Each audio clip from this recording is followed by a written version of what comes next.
이 시간 은혜 받으실 말씀은 데살로니가전서 5장 12절에서 14절까지 말씀입니다. 데살로니가전서 5장 12절에서 14절까지 말씀을 다 같이 봉독하겠습니다. 형제들아, 우리가 너희에게 구하노니 너희 가운데서 수고하고 주 안에서 너희를 다스리며 권하는 자들을 너희가 알고 그들의 역사로 말미암아 사랑 안에서 가장 귀히 여기며 너희끼리 화목하라. 또 형제들아, 너희를 권면하노니 게으른 자들을 권계하며 마음이 약한 자들을 격려하고 심히 없는 자들을 붙들어 주며 모든 사람에게 오래 참으라. 아멘. 저는 이 시간 화목하라라는 제목으로 하나님 말씀을 증거하도록 하겠습니다. 화목하기로 소문한 가정이 있었습니다. 친구가 그 집을 방문을 해서 화목한 가정의 비결이 무엇이냐 물었더니 주인이 답을 하기 전에 대뜸 자기 장남을 불렀습니다. 얘야, 뒷뜰에 가서 감나무를 한 소쿠리 따오라 그랬어요.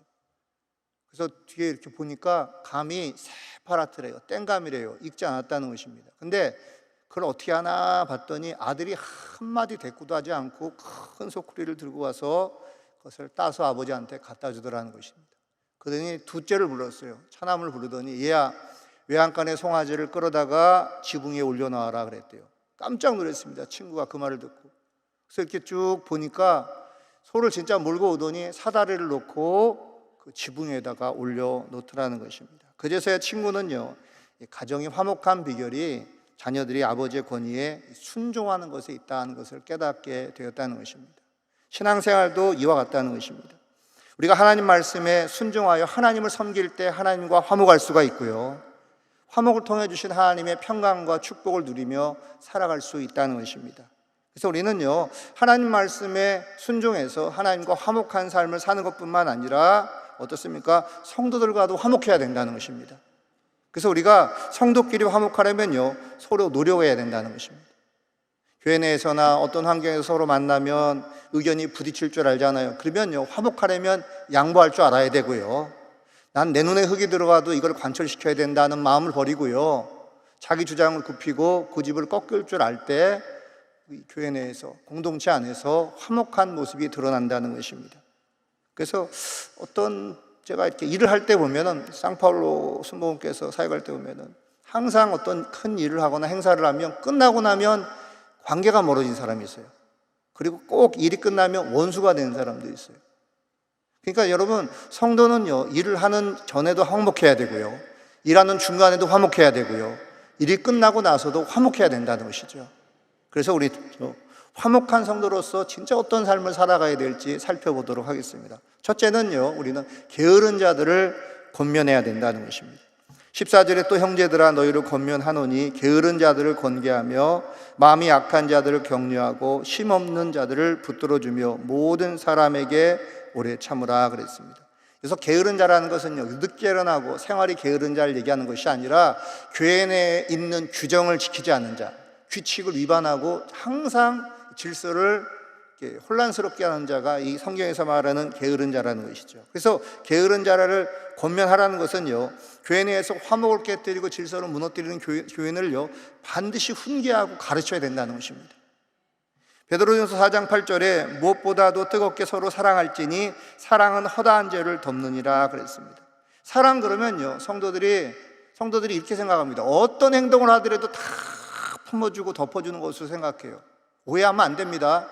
사랑은요, 사랑은 죄를 눈감아주고 잘못된 행동을 무조건 덮어주고 모른 척하는 게 아니라는 것입니다. 문제는요, 이 사랑이란 명목으로 악을 행한 자를 모른 척하거나 하나님이 기뻐하지 않는 행동을 한 자를 어떻습니까? 끊임없이 덮어주게 되면요, 그 사람이 나중에 더 큰 죄를 짓게 된다는 사실을 알아야 된다는 것입니다. 다윗에게는요, 10명의 아들이 있었는데 그 첫 번째 아들이 아히노암이 낳은 암논이었고, 둘째는 아비가일이 낳았던 길리압 다니엘이었습니다. 셋째는요, 그수랑 달메의 딸 마가가 낳은 이 압살롬이었다는 것이죠. 근데 이 셋째 아들 압살롬에게는요, 여동생 다말이라고 있었는데 다말이 굉장히 예뻤나 봅니다. 이복형이었던 큰형 암논이 그만 자기 여동생을 폭행을 했어요. 폭행을 한 것을 보고 크게 분노했지만 이 압살롬은요, 이 분노를 숨기고 어떻습니까? 2년 동안 이 복수의 칼을 갈았습니다. 복수의 칼을. 그래서 마침 자기 집에 양을 깎는 날이 왔어요. 털을 깎는 날이 왔어요. 양의 털을 깎는 날은 오면요, 그동안 양을 쳤던 사람들, 양 치는데 도움을 줬던 모든 사람들, 하인들을 초청을 해서 큰 잔치를 배설합니다. 그때 이 압살롬이 다윗 왕한테 얘기를 해서 왕자들을 다 자기 집으로 초청하게 돼요. 그리고 잔뜩 술을 먹였어요.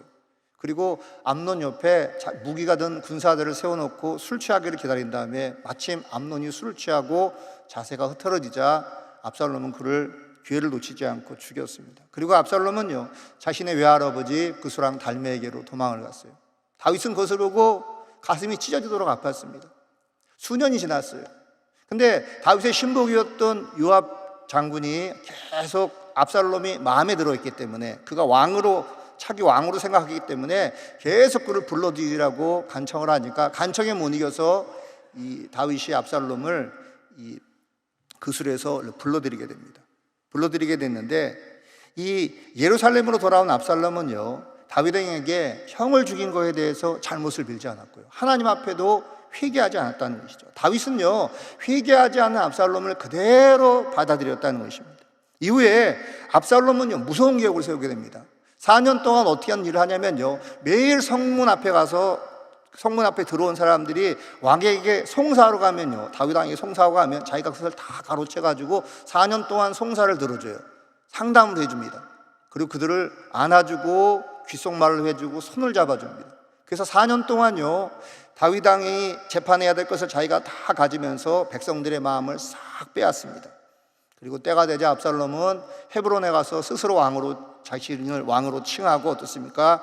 반란을 일으켜 왕이 살고 있는 예루살렘으로 쳐들어갔을 때 다윗 왕은요, 눈물을 머금고 맨발로 도망가게 되었다는 것입니다.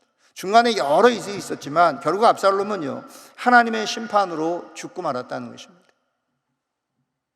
여러분, 이 압살롬이 주는 사건이 우리에게 분명히 있다는 것입니다. 그것은요, 회개하지 않는 사람은요, 나중에 반드시 더 큰 악을 행하게 된다는 것입니다. 여러분, 교회 내에서 어떤 사람이 큰 실수나 잘못을 저지르면요, 기다렸다는 듯이 그것 봐라, 그럴 줄 알았다 하고 정죄한 사람이 있습니다. 반대로요, 자신의 가족이나 아는 친구나 지인이 그런 잘못을 저지르면요, 세상에 죄 안 짓는 사람이 어디 있어? 교회가 사랑이 없네. 교회가 이런 사람들을 품어줘야지 하면서 아는 지인에 대해서 죄를 합리화하고 끊임없이 그를 품어주라고 얘기한 사람이 있다는 것입니다. 그런데 교회 내에서 성도의 죄가 발견되면요, 어떻게 해야 되는지 갈라디아서 6장 1절에 나옵니다. 우리 갈라디아서 6장 1절 말씀 다 같이 합독하겠습니다. 형제들아, 사람이 만일 무슨 범죄한 일이 드러나거든 신령한 너희는 온유한 심령으로 그러한 자를 바로잡고 너 자신을 살펴보아 너도 시험을 받을까 두려워하라 그랬습니다. 성경은 죄를 범한 사람을 온유한 심령으로 바로잡으라고 그랬어요. 온유한 심령으로 바로잡으라는 것은요, 불쌍히 여기는 마음으로 권면을 하고요, 옳은 길을 갈 수 있도록 반드시 가르쳐야 된다는 것입니다. 모른 척하는 게 능사가 아니라는 것이에요. 구역 예배 안 나올까? 나를 멀리할까? 그러지 않았다는 것입니다. 초대교회 성도들은요. 그리고요, 갈라디아 6장 1절 하반절에 너 자신을 살펴보아 너도 시험을 받을까 두려워하라 그랬습니다.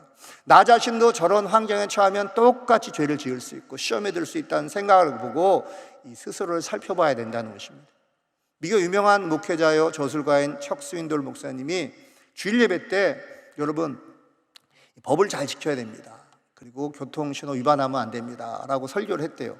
근데 그날 설교 끝나고 집으로 퇴근하면서 깜빡 다른 생각하다가 신호 위반하고 갔대요. 그리고 그 다음 신호등 앞에 딱 섰더니 오른쪽을 탁 봤더니 자기 교인이 앉아있더래요. 교인이 자기를 도끼눈을 쳐고 탁 째려보고 있더래요. 그래서 집에 와서 저녁 때쯤 되니까 아니나 다를까 그 교인이 전화가 오더니 목사님 내일 점심때 같이 식사합시다 그러더래요. 그래서 하나님께 기도했답니다. 하나님 어떻게 해야 됩니까? 기도했더니 하나님이 어떤 아이디어를 주시더래요. 마침 거기 갔더니 그 집사님만 온 게 아니라 같은 몇몇 집사님들이 다 왔는데 얼굴 표정이 안 좋더래요. 그래서 갔더니 뭘 하고 왔냐면 앞에다 목걸이를 하고 왔대요. 거기다 큰 글씨를 써서 갔는데 나는 죄인입니다 하고 와서 또 갔더래요. 그걸 보고 성도들이 다 웃더랍니다. 그리고 딱 뒤를 돌아서니까 뒤에다가도 목걸이에다가 글을 적었는데 뭐라고 적었냐면요, 당신들 가운데 죄 없는 자가 나를 돌을 치시려고 그랬대요. 그러니까 성도들이 다 웃고 목사님도 잘못을 비고 성도들도 다 이해하고 넘어가게 되었다는 것입니다. 누구나 실수할 수 있어요. 누구나 어떤 부분에 있어서 하나님이 기뻐하지 않은 행동을 할 수가 있다는 것입니다. 그러나 공동체 내에서는 근본적으로 예수 그리스도의 마음을 품고 그들을 관용해야 된다는 것입니다. 그래서 이웃의 실수를 보면 정죄하는 것이 아니라 그게 나한테 주시는, 끊임없이 나에게 주시는 교훈이라는 것을 깨닫고 스스로를 돌아봐야 된다는 것이죠. 그런 삶을 사는 것을 하나님이 기뻐하시고, 그런 마음을 가질 때 우리는 공동체 내에서, 교회 내에서 화목한 삶을 살 수 있다는 것입니다. 두 번째는요, 한번 따라 했습니다. 마음이 약한 자들을 격려해야 합니다. 14절에 마음이 약한 자들을 격려하고 그랬습니다. 마음이 약한 자들이라는 것은요, 어려움이 왔을 때 고난을 극복하지 못하고 자꾸 넘어지는 자들, 그리고 심지어는요, 구원의 확신이 없어가지고 늘 흔들리는 자들이 있다는 것이죠. 이런 자들이 교회에 있기 때문에 사도 바울은요, 성도들에게 마음이 약한 자들을 격려할 것을 권면했다는 것입니다. 무엇보다도 연약한 성도들이 시험에 들지 않게 하기 위해서는요, 이 직분자들이나 신앙생활을 오래 한 사람들이 그 사람들 앞에서 본을 보여야 된다는 것입니다.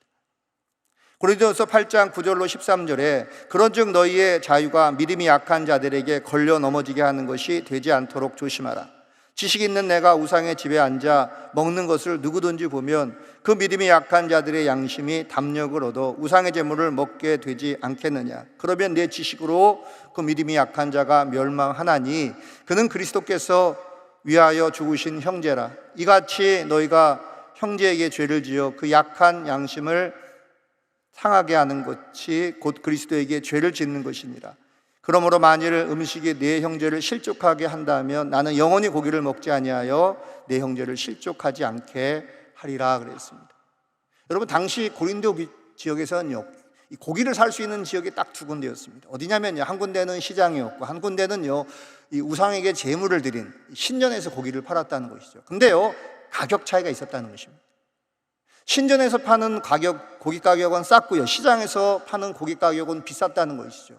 그래서 교회 내에서 가난한 사람들은요, 다 어디 가서 고기를 사 먹었느냐? 다 신전 앞에 가서 고기를 사 먹었다는 것이죠. 근데 이 당시 교회 분위기가 이랬다는 것입니다. 어떤 초신자가 오랫동안 교회 다니는 성도가 신전에 가서 고기를 사서 먹는 걸 보면 왜 신전에서 제물로 드린 고기를 사 먹습니까? 그러면 그것을 들은 그 성도님이요, 내가 무엇을 먹던 말던 당신이 무슨 상관이냐, 이렇게 말하는 분위기였다는 것이죠. 그러니까 문제는요, 이 믿음이 연약한 성도들이 우상의 제물로 드려진 고기를 기존 성도들이 먹는 것을 보면요, 첫째, 시험에 들거나, 두 번째는요, 마음의 담대함을 얻어가지고 교회 다녀도 우상의 제물을 저렇게 떳떳하게 먹어도 상관이 없구나 하는 담대함을 가질 위험성이 컸기 때문에 예수 믿는 성도는요, 반드시 새 신자, 새 가족, 믿음이 연약한 자들 앞에 본을 보여야 된다는 것입니다. 그래서 바울은요, 고린도전서 8장 13절에 그러므로 만일 음식이 내 형제를 실족하게 한다면 나는 영원히 고기를 먹지 아니하여 내 형제를 실족하지 않게 하리라 그랬습니다. 바울은요, 만약에 자기가 고기 먹는 것 때문에 교회 다니는 다른 성도가 실족하게 되고 시험에 든다면 영원토록 고기를 먹지 않겠다고 선포를 하고 하나님 앞에서 다짐을 했다는 것입니다. 제가 상파울로에서 사역을 할 때 주일날 아침이 되면요, 몇몇 교인들이 저 교회 앞에 노천 카페에 가서 흡연을 하시는 것이었어요. 근데 문제는요, 그 모습을 교회 나오는 성도들, 새가족들, 교회 학교 학생들이 다 보는 것이었어요. 그래서 제가 몇 차례 얘기했습니다. 교회 앞에서 담배 태우지 마십시오. 차라리 숨어서 태우십시오. 못 끊겠으면 숨어서 태우십시오. 그래서 저희 교회랑 저 뒤에 한인회관이 있었는데 그 담벼락 사이에 거기 가서 피우시던지 아니면 피지 마십시오 했더니 계속 말을 안 듣는데, 하루는 어떤 성도가 저를 찾아왔어요. 목사님, 교인이 담배 피우는 것은 자유입니다. 그런 거 창간하시면 안 됩니다. 이러는 것이었어요. 어떤 분이. 마음이 너무 아팠어요. 마음이 아팠어요. 그래서 새신자들이 교회 나올 때 그걸 보고 교회 나와서 저렇게 당당하게 교회 나와도 담배 피는구나 하고 그런 마음을 가질까 봐 저는 마음이 굉장히 불편했습니다. 한 몇 주 후에 이제 주일 예배를 드리고 있는데 그분들이 항상 예배 한 15분, 10분 늦게 들어온 분인데 한 예배 시작하자마자 한 1, 2분 돼서 막 황급하게 안색이 창백해져서 들어오시더라고요.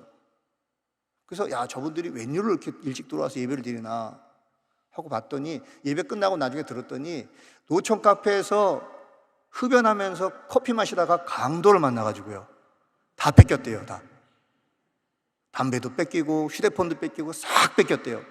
그리고 그냥 놀래가지고 들어왔다는 것이죠. 그러면요, 그게 무슨 사인인지 알아야 되는데, 어떤 분은 그걸 깨닫고 거기 가지 않고, 어떤 분은 계속해서 그런 일을 행한 사람이 있었습니다. 사실 예수님을 믿어 구원받은 성도는요, 그리스도 예수 안에서 자유한 자라는 것입니다. 따라하겠습니다. 예수님은 우리를 모든 것에서부터 자유케 하셨습니다.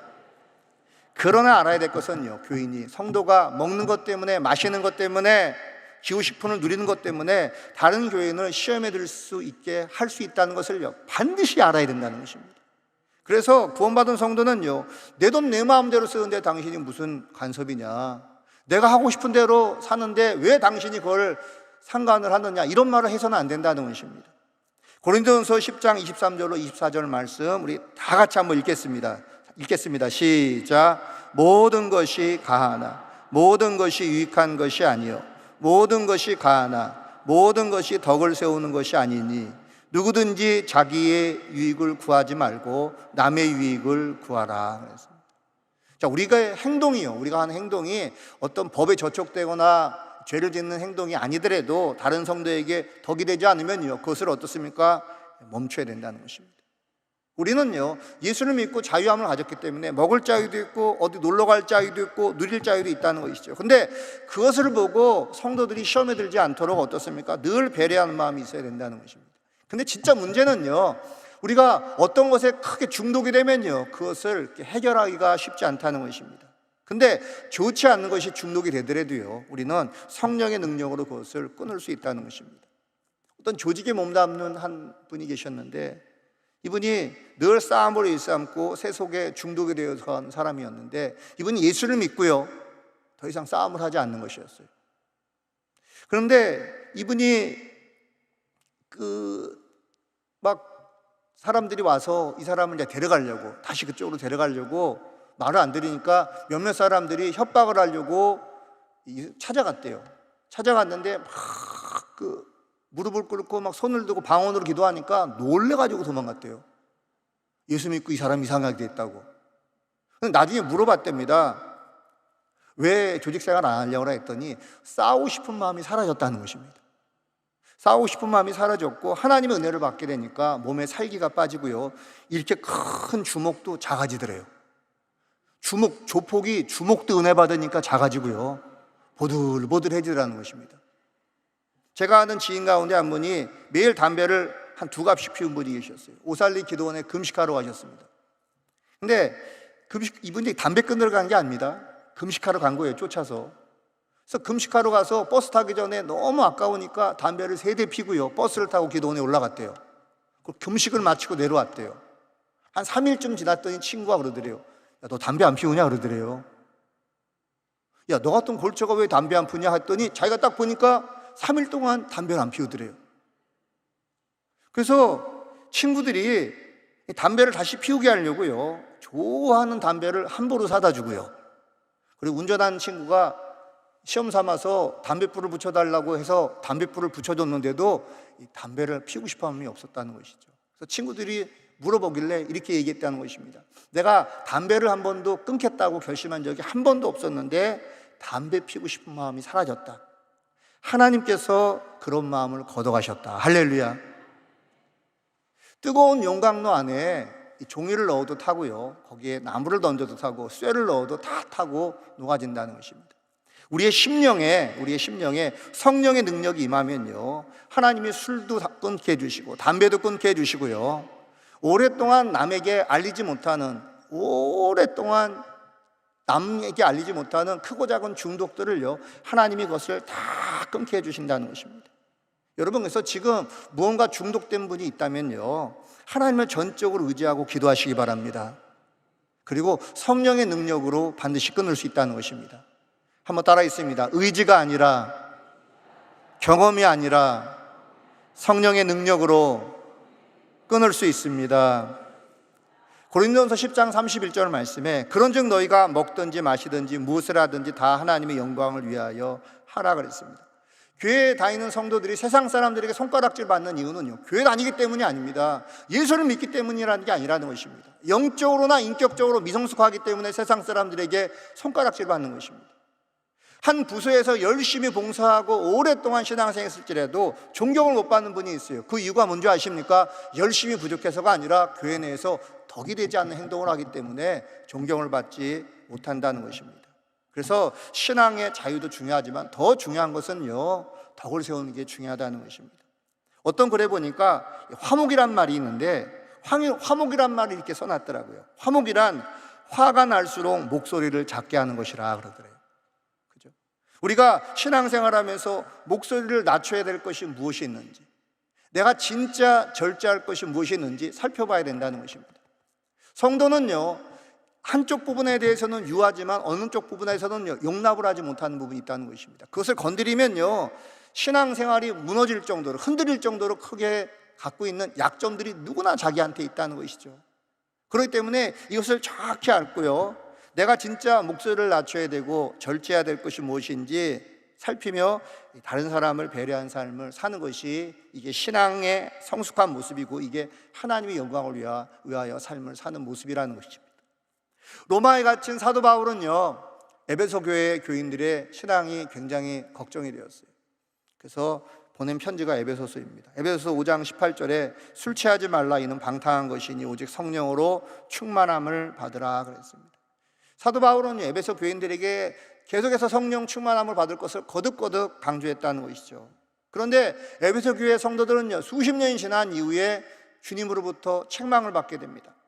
사도 요한이 밤모섬에서 받았던 그 하나님의 말씀을 그대로 적은 그 서신서를 받게 되었는데, 거기에 요한계시록 2장 4절로 5절에 그러나 너를 책망할 것이 있나니 너희 처음 사랑을 버렸느니라. 그러므로 어디서 떨어졌는지를 생각하고 회개하여 처음 행위를 가지라. 만일 그리하지 아니하고 회개하지 아니하면 내가 내게 가서 내 촛대를 그 자리에서 옮기리라 그랬습니다. 에베소 교회 성도들이 성령 충만함을 받으라고 하는 얘기를 귓등으로 듣고 잔소리 들으니까 결국 그 신앙이 어떻습니까? 10년이 가서 주저앉고 5년이 가서 주저앉고 20년이 가서 주저앉아서 그토록 열정적이고 뜨거웠던 신앙이 다 식어버려서 예수님께 책망받는 인생으로 돌변하게 되었다는 것입니다. 이 한국의 강해 설교를 이렇게 좀 많이 알렸던 영국의 한 목사님이 데니스 레인이라는 목사님이신데, 한국에 뜨겁게 예배하고 헌신한 것을 보시고 이분이 교육자들한테 이런 얘기를 했대요. 영국 교회가 옛날에 이랬습니다 그러더래요. 이게 무슨 말입니까? 네, 목사님 잘 들으십시오. 영국 교회가 1980년대와 같이 뜨거웠습니다 하고 뭐라 그러냐면요, 신앙이 식지 않도록 우리가 최선을 다해야 됩니다 그러더래요. 은혜 받고 성령 세례 받고 축복받은 것도 중요하지만 더 중요한 것은요, 끝까지 하나님 은혜 가운데 사셔야 되고요, 주님 오시는 그날까지 성령 충만하셔야 되고요, 날마다 주님의 얼굴을 구하고 주님께 접붙임받는 믿음의 삶을 살아야 된다는 것입니다. 말씀을 마치겠습니다. 그러므로 우리가 신앙이 무너지지 않고 마귀의 유혹에 넘어가지 않고 끝까지 승리하려면요, 성령 충만 받으셔야 됩니다. 다른 무엇보다 성도님들과 화목하게 지내고 게으른 성도들을 권면하고 마음이 약한 자들을 격려하는 삶을 살려면 반드시 성령 충만하셔야 됩니다. 성령 충만할 때 교회 밖에서 우리는 신앙을 지키고 교회 안에서 화목한 성도의 삶을 살아갈 수 있습니다. 여러분, 오늘 나와서 기도할 때, 날마다 기도할 때요, 문제를 놓고 기도하지만 반드시 성령 충만함을 주시고 성령의 음성을 듣게 하시고 성령의 인도함을 받게 하여 주시고 크고 작은 모든 일을 주님께 여쭈고 아뢰고 기도하오니 성령 하나님, 갈 바를 알지 못하는 이 10년 가운데 오늘도 쉴만한 물과 푸른 초장으로 인도하여 주시고 성령의 붙들림 받은 믿음의 삶을 오늘도 살게 하여 주옵소서. 성령 충만을 기도하시고 성령 충만 받는 하루 되시길 예수님의 이름으로 축원드립니다. 기도하겠습니다. 좋으신 하나님 아버지, 생명의 말씀을 10년 가운데 채워주심을 감사합니다. 이 시간 성령의 충만함을 부어주십시고 세상에서 성령의 능력으로 전도하고 승리하는 삶을 살게 하여 주옵시고 교회 안에선 서로 섬기고 화목한 성도의 삶을 또한 살아가게 하여 주옵소서. 이 시간 부르짖어 기도할 때 성령의 능력과 지혜를 물붓듯이 부어주시고 크고 비밀한 일을 보여 주옵소서. 오늘 아침에 하나님의 은혜에 감사해서 예물 드린 손길이 있습니다. 그 손길 기억하여 주옵시고 축복하여 주옵소서. 예수님의 이름으로 기도드립니다. 아멘. 하늘에 계신 우리 아버지여, 이름이 거룩히 여김을 받으시오며 나라가 임하시오며 뜻이 하늘에서 이루어진 것 같이 땅에서도 이루어지이다. 오늘 우리에게 일용할 양식을 주시옵고 우리가 우리에게 죄 지은 자를 사하여 준 것 같이 우리 죄를 사하여 주시옵고 우리를 시험에 들게 하지 마시옵고 다만 악에서 구하시옵소서. 나라와 권세와 영광이 아버지께 영원히 쌓옵나이다. 아멘.